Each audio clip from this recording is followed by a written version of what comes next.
नमस्कार. बी ए भाग 3 राज्यशास्त्र विभाग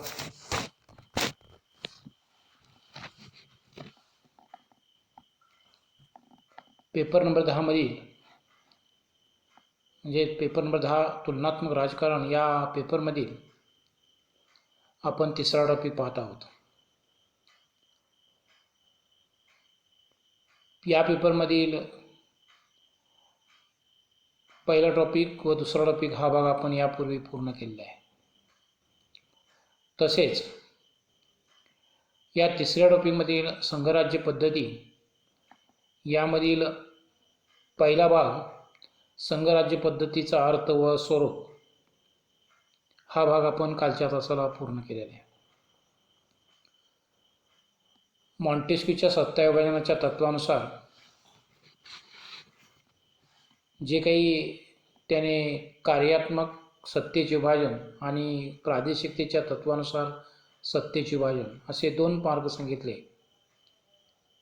त्याद्वारे सत्तेचे विभाजन करून व्यक्ती स्वातंत्र्य सुरक्षित राहील अशा प्रकारची संकल्पना मांडली. त्यानुसार कार्यानुसार विभाजन केंद्र कायदेमंडळ आणि कार्यकारी मंडळ न्यायमंडळ या शासन व्यवस्थेच्या 3 विभागांच्या मध्ये सत्तेचे विभाजनाची संकल्पना त्याने मांडली.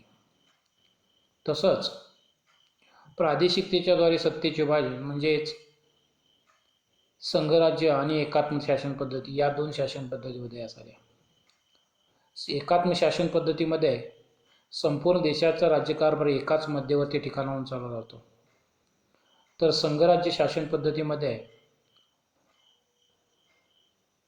केंद्र सरकार आणि घटकराज्य सरकार अशी दुहेरी शासन व्यवस्था असते.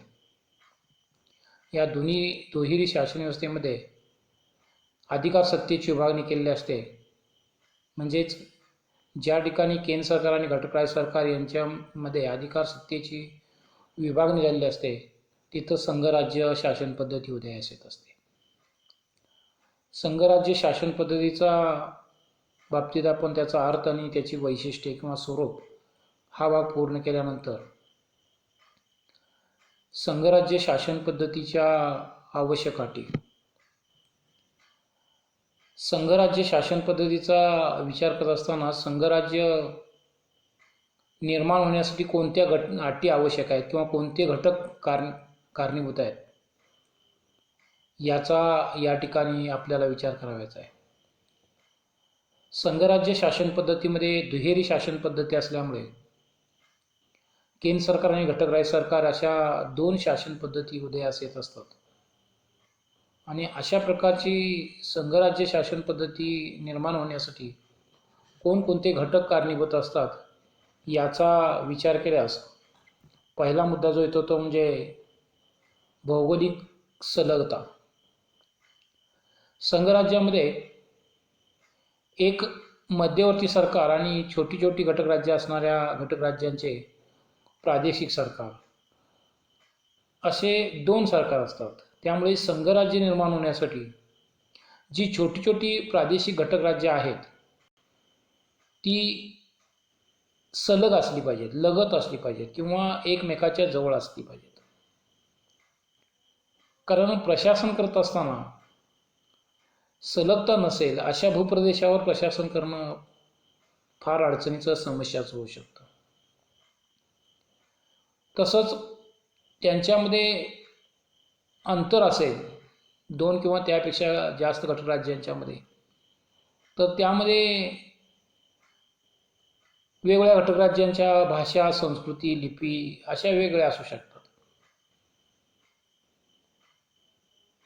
त्यामुळं जर सलगता असेल तर त्यामध्ये थोडीफार सलगताचा परिणाम संस्कृती, भाषा, लिपी इत्यादी बाबतीत त्या प्रदेशातील लोकांच्या भावनिक एकत्मता निर्माण होतात.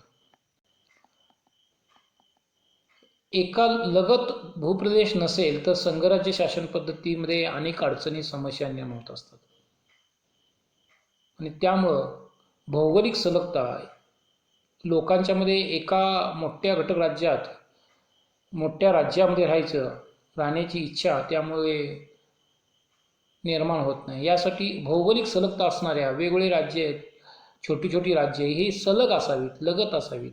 प्रशासन करणे हे सोयीचं होतं, परत तर त्याचप्रमाणे अंतर्गत शांतता व्यवस्था प्रस्थापित करणं सोयीचं होतं. आणि यासाठी पहिली अट आहे की संघराज्य निर्माण होत असताना जी छोटी छोटी राज्ये आहेत, जी राज्ये संघराज्य शासन पद्धतीच्या अंतर्गत येतात, ती सलग भूप्रदेशाची असावीत. अंतर टाकून किंवा वेगवेगळ्या ठिकाणी असतील तर त्या ठिकाणी संघराज्य निर्माण करणं हे अडचणीचं होऊ शकतं. दुसरा भाग विविधतेत एकता असणं आवश्यक आहे. ते म्हणजे खंडप्रकारे भौगोलिकदृष्ट्या विस्तार असलेल्या देशात भाषा, धर्म, संस्कृती अशी विविधता असते.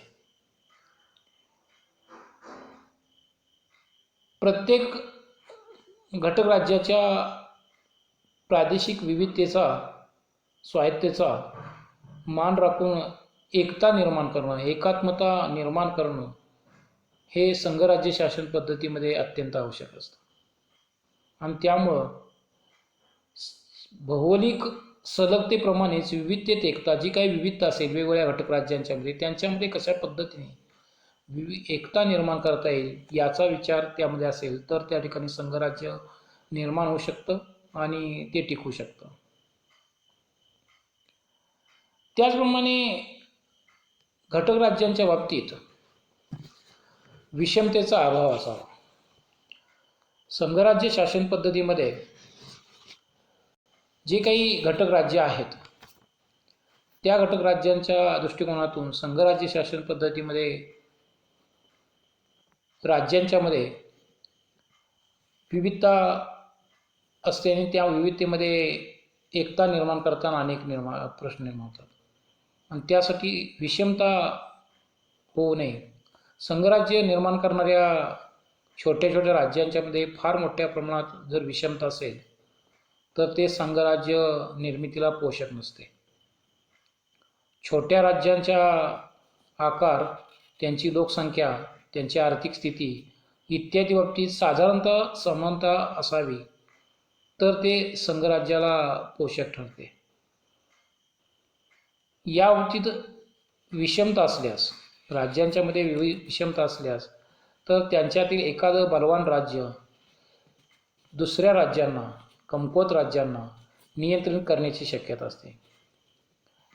त्यातून राज्यांच्यामध्ये संघर्ष निर्माण होण्याची शक्यता असते आणि त्यामुळे अशा परिस्थितीत छोट्या राज्यांची स्वायत्तता धोक्यात येऊ शकते.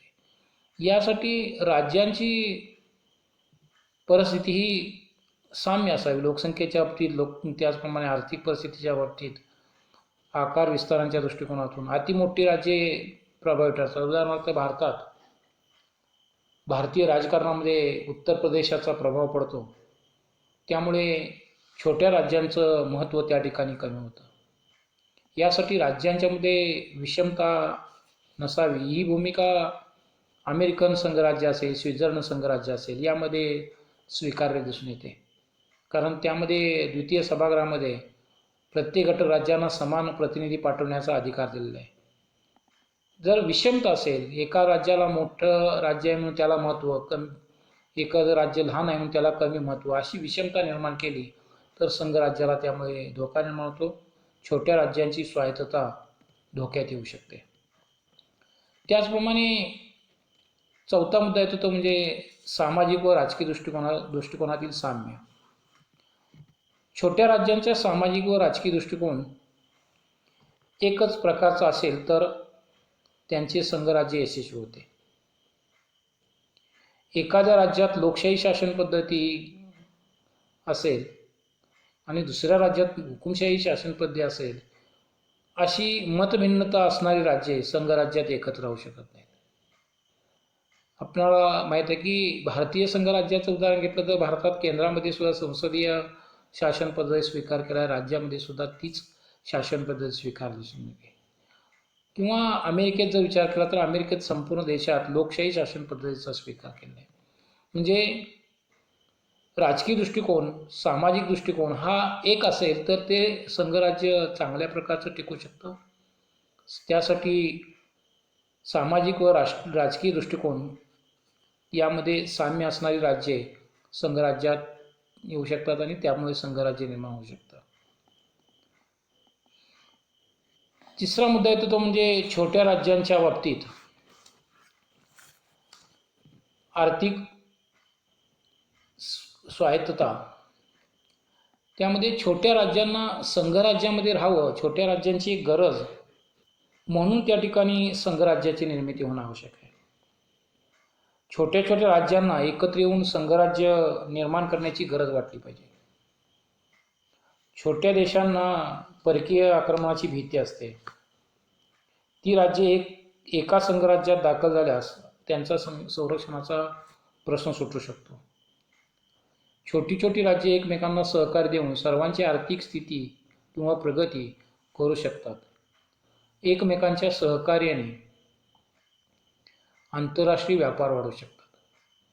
आपणाला माहीत आहे की अमेरिकन संघराज्य असेल किंवा स्वित्झर्लंडचा संघ असेल, हे निर्माण होत असताना ते छोटी छोटी स्वतंत्र सार्वभौम असणारी राज्ये यांनी परकीय आक्रमणापासून संरक्षण करण्यासाठी परस्परांना सहकार्य करण्याच्या पद्धतीने, त्याचप्रमाणे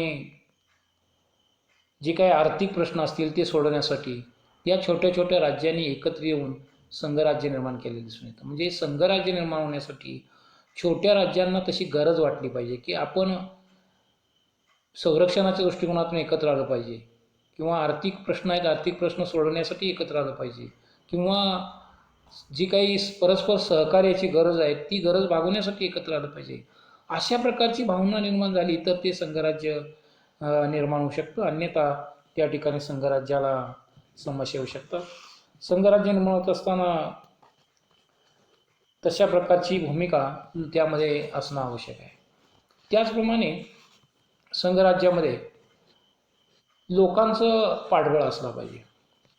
संघराज्य शासन पद्धती किंवा कोणत्याही देशाची शासन पद्धती जी असेल, राजेशाही असेल, हुकुमशाही असेल, साम्यवादी स्वरूपाची असेल, लोकशाही असेल, संघराज्यात्मक असेल, एकात्मक असेल, अशी कोणती जरी शासन पद्धती असली तरी त्या शासन पद्धतीला लोकांचा पाठबळ असला पाहिजे. जर लोकमताचा पाठिंबा नसेल अशी शासन पद्धती या ठिकाणी टिकू शकत नाही. लोकांचा उद्रेक ही शासन व्यवस्था उलटून टाकू शकते आणि त्यामुळे लोकांचा पाठबळ, लोकांचे सहकार्य असेल तरच शासन व्यवस्था आपलं कामकाज करू शकते. अन्यथा राज्यकारभार करणं शासन व्यवस्थेला, मग केंद्र सरकार असेल किंवा घटकराज्य सरकार असेल, यांना कामकाज करणं अवघड होऊ शकतं. यासाठी संघराज्य शासन पद्धती निर्माण होत असताना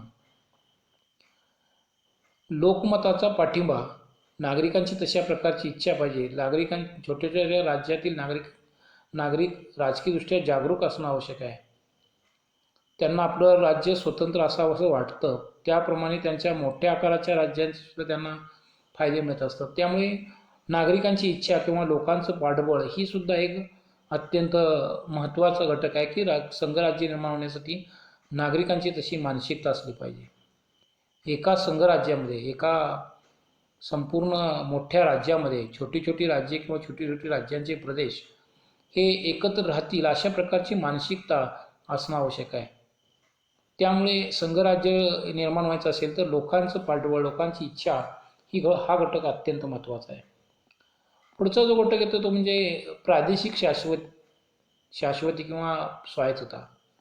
संघराज्य शासन पद्धतीमध्ये जी छोटे छोटे घटक राज्ये किंवा छोटे छोटे प्रदेश त्या ठिकाणी एकत्र येणार आहेत, अशा छोट्या प्रदेशांना आपल्या प्रादेशिकतेची स्वायत्तता मिळाली पाहिजे. उदाहरणार्थ एखाद्या घटक राज्यामध्ये केंद्र सरकारला बदल करायचा असेल त्याच्या आकार विस्तारामध्ये किंवा त्यांच्या सीमामध्ये, तर त्या घटक राज्याच्या इच्छा आकांक्षा विचारात घेतल्या पाहिजेत.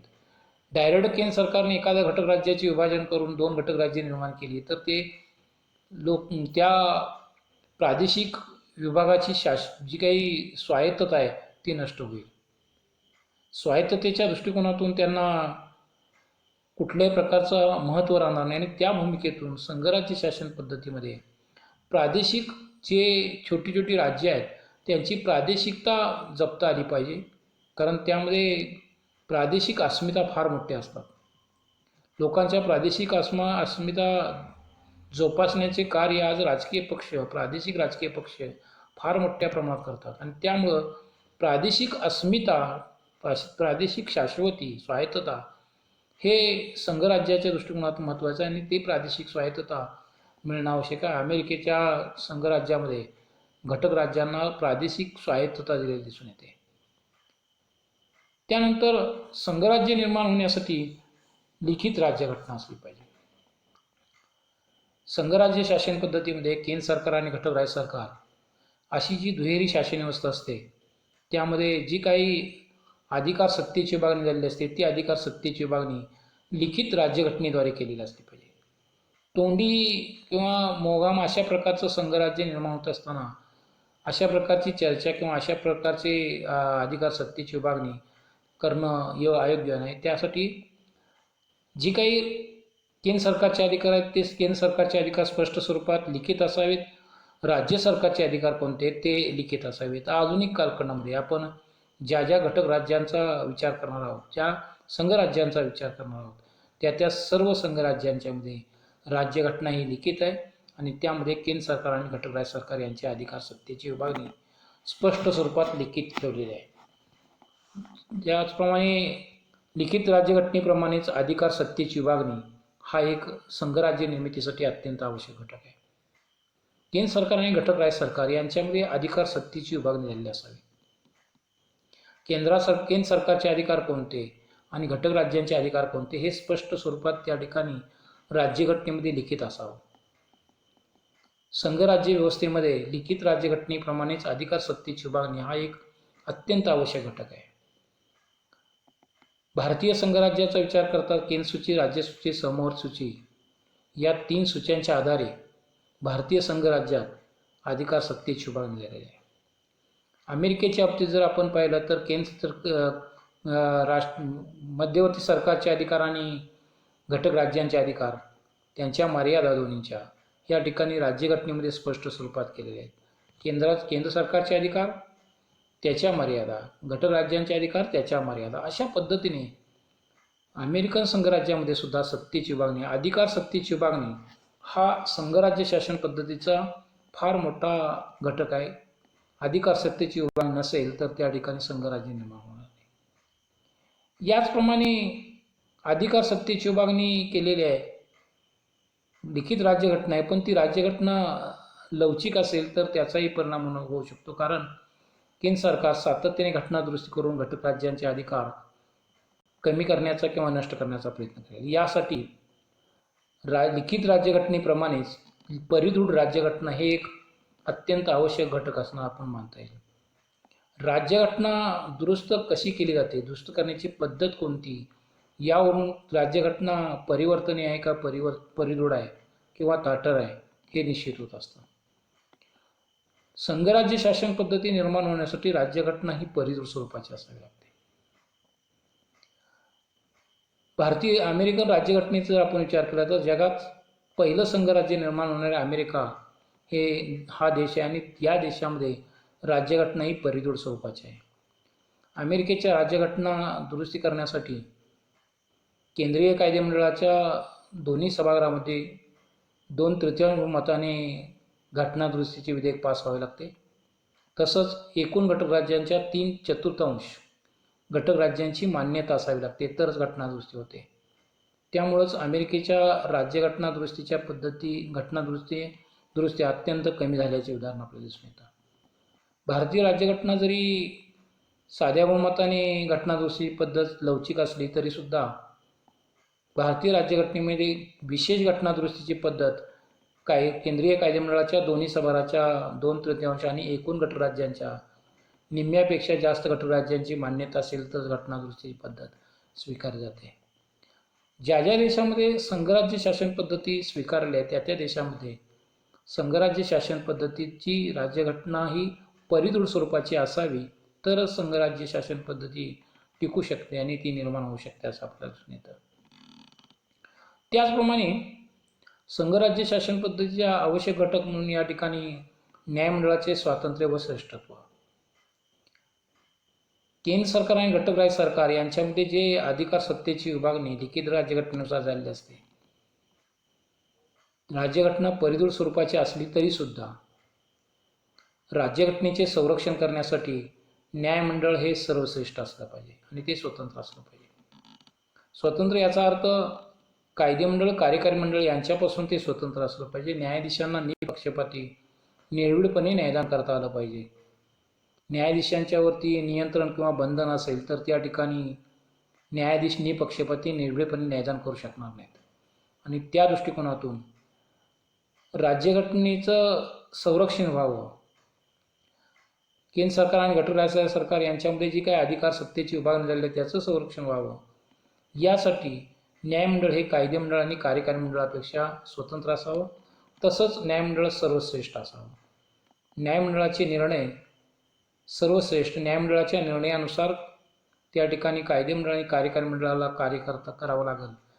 एखादा चुकीचा निर्णय कायदेमंडळ आणि कार्यकारी मंडळाने घेतला असेल, एखादा चुकीचा कायदा तयार केला असेल, तर तो कायदा रद्द करण्याची क्षमता न्यायमंडळाकडे असली पाहिजे.